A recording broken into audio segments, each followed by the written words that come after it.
Hi guys, this is Raghu and welcome back to my channel. Global lion, god of masses, నటసింహం నందమూరి బాలకృష్ణ ఈ పేరు వింటే ప్రస్తుతం రెండు తెలుగు రాష్ట్రాల్లోనే కాకుండా యావత్ దేశవ్యాప్తంగా కూడా వైబ్రేషన్స్ మొదలవుతాయి. ఎందుకంటే ప్రస్తుతం బాక్సాఫీస్ వద్ద బాలయ్య ఊపు అలా ఉంది. ఒకానొక స్టేజ్ లో వరుస ఫ్లాప్స్ తో కెరీర్ లో భారీగా డీలా పడ్డ బాలయ్యను అఖండ మూవీ ఒక వజ్రాయుధంలా నిలబెట్టింది. కరోనా లాంటి టిపికల్ సిచ్యువేషన్ లో అది కూడా ప్రజలు ఇళ్ల నుండి కూడా బయటికి రాలేని పరిస్థితులు అనొచ్చు. సో అలాంటి టైంలో కేవలం కంటెంట్ మీద నమ్మకంతో ఎలాంటి అంచనాలు లేకుండా థియేటర్లలో విడుదల చేసి బాక్స్ ఆఫీస్ వద్ద సెన్సేషనల్ బ్లాక్ బస్టర్ అందుకోవడం అంటే బాలయ్య గుండె ధైర్యానికి మెచ్చుకొని తీరాల్సిందే. అలా అఖండ ఇచ్చిన బూస్టింగ్ తో వరుసగా వీరసింహారెడ్డి, భగవంత్ కేసరి, లేటెస్ట్ గా డాకు మహారాజ్ లాంటి మాసివ్ బ్లాక్ బస్టర్స్ తో వరుసగా 400 కోట్లకు పైగా గ్రాస్ మార్క్ కలెక్షన్స్ అందుకొని తెలుగు సినిమా చరిత్రలోనే అటు సీనియర్ హీరోస్ లో కానీ ఇటు యంగ్ హీరోస్ లో కానీ ఎవరికి సాధ్యం కాని రేర్ రికార్డును తన సొంతం చేసుకొని ఆకాశమే హద్దు అన్నట్లుగా కెరీర్ లో దిగ్విజయంగా దూసుకెళ్తున్నాడు. ఈ ఇయర్ సంక్రాంతికి రిలీజ్ అయిన డాకు మహారాజ్ మూవీతో ఇంకో అడుగు ముందుకేసి ఓటీటీలో ఏకంగా వరల్డ్ వైడ్ టాప్ ట్రెండింగ్స్ లో దుమ్ములైపోయడమే కాకుండా గ్లోబల్ రేంజ్ లో మంచి ఇమేజ్ ను దక్కించుకొని గ్లోబల్ లయన్ గా పేరుగాంచాడంటే అది మామూలు విషయం కాదు. సో ఇలా రీసెంట్ డేస్ లో బాలయ్య మైండ్ సెట్ మొత్తంగా చేంజ్ అయిపోయిందనే చెప్పాలి. ఒకప్పుడు కథ కాకరకాయ ఇవేం చూసుకోకుండా ఎడపెడా సినిమాలు చేసి కెరీర్ లో ఎన్నడూ లేనంత డౌన్ ఫాల్ ని చూశాడు. ఇలాంటి తరుణంలో ఇక బాలయ్య కెరీర్ ముగిసినట్లే అని విమర్శించిన ప్రతి కుక్కకి మాటలతో కాదు వరుస సక్సెస్ లతో తన రేంజ్ ఏంటో తెలిసేలా చేశాడు. అంతేకాకుండా ప్రస్తుతం బాలయ్య చేయబోతున్న సినిమాలన్నీ కూడా ఆషామాషి సినిమాలు అయితే కాదు, కేవలం కంటెంట్ ఉన్న సినిమాలకే మొగ్గు చూపుతున్నాడు. అది కూడా వరుస పాన్ ఇండియన్ సినిమాలకు మాత్రమే కమిట్ అవుతున్నాడు. 60+ ఏజ్ లో కూడా వరుస కమిట్మెంట్స్ తో పాన్ ఇండియన్ హీరోలకి సైతం సవాల్ విసురుతున్నాడంటే ఆయన చరిస్మా ఏ పాటిదో ఇప్పటికే మీకు అర్థమై ఉండాలి. సో ఈ క్రమంలోనే ప్రస్తుతం బాలయ్య కెరీర్ లోనే మెమరబుల్ హిట్ గా నిలిచిన అఖండ మూవీకి సీక్వెల్ గా complete devotional high voltage action entertainer గా తెరకెక్కిన అఖండ 2 మూవీతో మరో 2 రోజుల్లో వరల్డ్ వైడ్ గా బాక్స్ ఆఫీస్ వద్ద దుమ్ము దులిపేందుకు సంసిద్ధమవుతున్నాడు. ఈ సినిమా మాస్ అండ్ యాక్షన్ సినిమాలకు కేర్ ఆఫ్ అడ్రస్ అయిన బోయపాటి శ్రీను డైరెక్షన్ లో తెరకెక్కడం, అంతేకాకుండా ఇది వరకు వీళ్ళిద్దరు కాంబినేషన్ లో వచ్చిన సింహ, లెజెండ్, అఖండ లాంటి సినిమాలతో మాసివ్ బ్లాక్ బస్టర్స్ అందుకున్న మాస్ ద్వయం కావడం, పైగా ఈసారి బాలయ్య అండ్ బోయపాటి కెరీర్స్ లో తొలి పాన్ ఇండియన్ మూవీగా కూడా రాబోతుండడంతో ఇద్దరికి కూడా ఈ సినిమా మంచి క్రూషియల్ పాయింట్ గా నిలవబోతుందని చెప్పాలి. దాంతో ఇటు అభిమానుల్లోనూ అటు ఇండస్ట్రీ వ్యాప్తంగా కూడా సినిమాపై విపరీతమైన అంచనాలు అయితే క్రియేట్ అయ్యాయనే చెప్పొచ్చు. యాక్చువల్ గా ఈ డిసెంబర్ 5నే వరల్డ్ వైడ్ గా గ్రాండ్ రిలీజ్ కావాల్సిన ఈ సినిమా సరిగ్గా మరో గంటలో ప్రీమియర్ షోస్ మొదలు కాబోతాయనగా ముందుగా ప్రీమియర్ షోస్ క్యాన్సిల్ అన్నారు. ఆ తర్వాత ఏకంగా సినిమా రిలీజ్ నే పోస్ట్ పోన్ చేశారు. దీనికి కారణం ఈ సినిమా నిర్మాతలైన 14 రీల్ సంస్థ ప్రతినిధులకు గతంలో ఎరో సంస్థతో ఉన్న ఫైనాన్షియల్ ఇష్యూస్ వల్ల మద్రాస్ హైకోర్టు నుండి స్టే తెచ్చి మరి తాత్కాలికంగా సినిమా రిలీజ్ ను ఆపేసిన విషయం మనందరికీ తెలిసిందే. దీంతో నందమూరి అభిమానులు, ఇండస్ట్రీ జనాలంతా కూడా తీవ్ర నిరాశకు లోనయ్యారనే చెప్పాలి. బట్ ఎట్టకేలకు ఈ సమస్యలన్నిటికీ ఫుల్ స్టాప్ పడింది. ఫైనాన్షియల్ ఇష్యూస్ అన్ని క్లియర్ కావడంతో లీగల్ ఫార్మాలిటీస్ కూడా పూర్తి చేసుకొని రీసెంట్ గా ఈ సినిమా రిలీజ్ కి సంబంధించి మద్రాస్ హైకోర్టు కూడా గ్రీన్ సిగ్నల్ ఇవ్వడం విశేషం. సో ఇక ఏమాత్రం గ్యాప్ తీసుకోకుండా అభిమానుల డిమాండ్ మేరకు సరిగ్గా వారం కూడా తిరక్క ముందే డిసెంబర్ 12న గ్రాండ్ రిలీజ్ అయితే ప్లాన్ చేశారు మేకర్స్. అంతకంటే ఒక రోజు ముందే అంటే డిసెంబర్ 11న రాత్రికి భారీ ఎత్తున ప్రీమియర్ షోస్ కూడా ప్లాన్ చేస్తున్నట్లు తెలుస్తోంది. సో ఇలా మొత్తంగా సినిమా రిలీజ్ గురించి ఇంత తతంగం జరుగుతున్న సినిమాపై క్రేజ్ మాత్రం ఇంచు కూడా తగ్గలేదు సరికదా.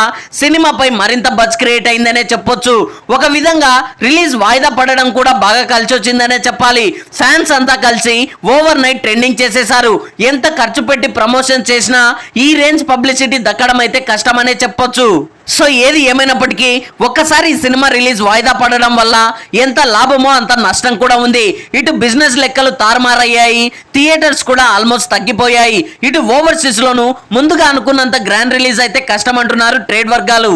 సో ప్రస్తుతానికైతే బాక్స్ ఆఫీస్ వద్ద 10 రోజుల వరకు బరిలో చిన్న చితక సినిమాలు తప్ప పెద్ద సినిమాలేవి పోటీలో లేకపోవడం కొంతమేర కలిసి వస్తుందని చెప్పొచ్చు. ఎలాగో పాన్ ఇండియన్ ఆడియన్స్ లో సినిమాపై పాజిటివ్ వైబ్స్ అయితే కనిపిస్తున్నాయి. ఇప్పుడు కావాల్సిందల్లా సినిమాకు పాజిటివ్ టాక్. అది గనక వస్తే బాక్స్ ఆఫీస్ వద్ద బాలయ్య విధ్వంసం ఎలా ఉంటుందో ప్రత్యేకంగా చెప్పాల్సిన పని లేదు. థియేటర్స్ కూడా మరిన్ని పెరిగే అవకాశం లేకపోలేదు. సో ఇప్పటికే ఈ సినిమాకు సంబంధించి ఆల్రెడీ ఓవర్సీస్ అలాగే ఇండియా వైడ్ అడ్వాన్స్ బుకింగ్స్ అయితే మంచి జోరు మీద ఉన్నాయి. గంటకు 1000కి పైగా బుకింగ్స్ తో అదరగొట్టేస్తోంది. ఫ్యాన్స్ కూడా మంచి కసి మీద ఉన్నారు. చూస్తుంటే కేవలం ప్రీమియర్స్ అండ్ అడ్వాన్స్ బుకింగ్స్ తోనే 20 కోట్లకు పైగా వసూలు సాధించొచ్చని ట్రేడ్ పండితులు అయితే అంచనా వేస్తున్నారు. సో రిలీజ్ కి ఇంకా 2 రోజులు మాత్రమే ఉంది కాబట్టి ఫైనల్ ఆఫ్లైన్ లెక్కలు అన్ని కలుపుకొని డే 1 ఏ మేరకు సాధించవచ్చు అనేది ప్రస్తుతం అయితే అందరిలోనూ ఆసక్తిగా మారింది. అయితే దీంతో పాటు ఇప్పుడు మరో చర్చ కూడా మొదలైంది ఆడియన్స్ లో. 2025 సంవత్సరానికి గాను సంక్రాంతి బరిలో రామ్ చరణ్ నటించిన గేమ్ చేంజర్ అలాగే బాలయ్య నటించిన డాకు మహారాజ్ లాంటి 2 భారీ సినిమాల మధ్య విక్టరీ వెంకటేష్ నటించిన ఫ్యామిలీ ఎంటర్టైనర్ సంక్రాంతికి వస్తున్నాం లాంటి సినిమా ఎలాంటి అంచనాలు లేకుండా రిలీజ్ అయి బాక్స్ ఆఫీస్ వద్ద సెన్సేషన్ సృష్టించింది. 2 మాస్ సినిమాల మధ్య కంప్లీట్ ఫ్యామిలీ ఎంటర్టైనర్ కావడంతో ఫ్యామిలీ ఆడియన్స్ అంతా సినిమాకు బ్రహ్మరథం పట్టారు. ఫలితంగా లాంగ్ రన్ లో ఒక్క రీజనల్ లాంగ్వేజ్ లోనే 300 కోట్ల గ్రాస్ మార్క్ కలెక్షన్స్ ను సాధించి ఆల్ టైమ్ రికార్డ్ ని సెట్ చేసిందనే చెప్పాలి. ఇక దీని తర్వాత పవర్ స్టార్ పవన్ కళ్యాణ్ నటించిన స్టైలిష్ యాక్షన్ ఎంటర్టైనర్ ఓజీ ఎన్నో అంచనాల మధ్య వరల్డ్ వైడ్ గ్రాండ్ గా రిలీజ్ అయిన ఈ సినిమా బాక్స్ ఆఫీస్ వద్ద బీభత్సం సృష్టించిందనే చెప్పాలి. సినిమాలో power star stylish action performance and swag తో ఆడియన్స్ కి పిచ్చెక్కించి బాక్స్ ఆఫీస్ వద్ద వసూళ్ల వర్షం కురిపించాడు. ఇలా ఇండియన్ బాక్స్ ఆఫీస్ వద్ద దాదాపుగా 250 కోట్ల బ్రేక్ ఈవెన్ టార్గెట్ గా బరిలోకి దిగిన ఈ సినిమా కేవలం 11 రోజుల్లోనే 300 కోట్ల గ్రాస్ మార్క్ ని క్రాస్ చేసి సంక్రాంతికి వస్తున్న మూవీ రికార్డుని బ్రేక్ చేసి 2025 సంవత్సరానికి గాను హైయెస్ట్ గ్రాసర్ గా నిలవడం విశేషం. సో అలా సంక్రాంతికి వస్తున్న మూవీ రికార్డును ఓజీ మూవీ బ్రేక్ చేయగా ఇప్పుడు ఓజీ రికార్డును బాలయ్య అఖండ 2తో ఏ మేరకు బ్రేక్ చేయగలడు అనేది అందరిలో మెదులుతున్న ప్రశ్న.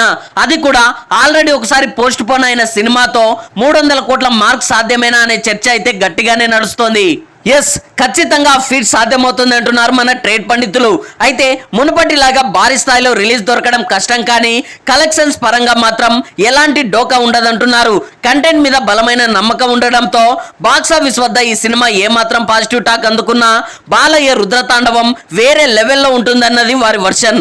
సో మొత్తానికి ఈ సినిమా అఖండ పార్ట్ 1 కి మించి అనేలా ఉండబోతుంది అనేది ఇప్పటికే విడుదలైన టీజర్స్ అండ్ ట్రైలర్స్ చూస్తే అర్థమవుతుంది. ఆల్రెడీ ఇప్పటి వరకు జరిగిన పరిణామాల దృష్ట్యా నేషనల్ లెవెల్లో ట్రెండింగ్ కావడంతో పాటు ఫ్రీ పబ్లిసిటీ రావడమే కాకుండా ఆడియన్స్ లో సినిమాపై అంచనాలు కూడా డబుల్ అయ్యాయనే చెప్పాలి. అటు నార్త్ లో కూడా ఇప్పటికే పెద్ద సినిమాలు ఏవి రేస్ లో లేవు కాబట్టి అక్కడ కూడా కొంతమేర కలిసి వచ్చే అవకాశం కూడా లేకపోలేదు. సో ఓవరాల్ గా ప్రస్తుతం ఉన్న టెన్షన్ బట్టి చూస్తే 300 కోట్లు కాదు, ఏకంగా 500 కోట్ల గ్రాస్ మార్క్ కలెక్షన్స్ తో ఓజీ రికార్డును మర్తపెట్టి 2025 సంవత్సరానికి గాను ఘనమైన ముగింపు పలకడం ఖాయంగా కనిపిస్తోంది. సో చూడాలి మరి ఈ సినిమాతో బాలయ్య ఎలాంటి ప్రకంపనలు సృష్టించబోతున్నాడు అనేది. సో దట్స్ ఆల్ గైస్, 2025 సంవత్సరానికి గాను సంక్రాంతికి వస్తున్నాం ఓజీ సినిమాల 300 కోట్ల రికార్డును బ్రేక్ చేసి హైయెస్ట్ గ్రాసర్ గా నిలుస్తుందా లేదా అనే దానిపై మీరేమనుకుంటున్నారో కింద కామెంట్స్ లో తెలియజేయండి. ఐ హోప్ ఈ రివ్యూ మీకు నచ్చింది అనుకుంటున్నాను. ఈ రివ్యూ మీకు నచ్చినట్లయితే వీడియోని లైక్, కామెంట్, షేర్ చేసి నా ఛానల్ని సబ్స్క్రైబ్ చేసుకోవడం మర్చిపోకండి. Thanks for watching.